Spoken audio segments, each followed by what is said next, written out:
Hello everyone, আসসালামু আলাইকুম। তো সবার আগে ঈদ মুবারক। আজকে ঈদের দিন। তো কীটা অবস্থা? আশা করি সবাই ভালো আছেন আল্লাহর রহমতে। আমি আল্লাহর রহমতে অনেক ভালো আছি। তো কয়দিন ধরে একটা প্লেয়ারে হওয়ার কাস্টম খেলতো 1v1 তো ভাই আমি তেমন খেলি, তেমন ভালো লাগলা লাগে না তাহলে কাস্টম খেলতে বাদে ওলাই একসময় খেললাম না। তো এখন যে ভাই তুমি ডরাইছো নিতে নি সেই নি তো সপ্তাহ মাতের আর কি, তার বাদে তার লগে খেললাম। আরে ভাই এটা বোটাইন তোর লোকে বুঝছো নি ভাই, খেলিয়া ওদের হাত নষ্ট হইলাম আছে তো তার বাদে তোরা লগে খেললাম।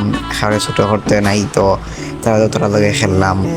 তো কিতা করা, আপনারা সবাই আসেনি বালা, সবাই দোয়া করবো আমার লাগে, আমি আপনার লাগে দোয়া করবো। তো এর মধ্যে দেখানি 1v1 করলাম, আমার 4 রাউন্ড তার 0 রাউন্ড, তার বাদে ও পারে না। তো আজকেও আমার একটু বেমার অসুস্থ আর কি, সবাই দোয়া করবা। তো এখন আমি তেমন মাতাম পারলাম না, আপনারা সবাই ভিডিও দেখা আর এনজয় হরক আর কমেন্ট বক্সে সবাই হয়ে যাইবা।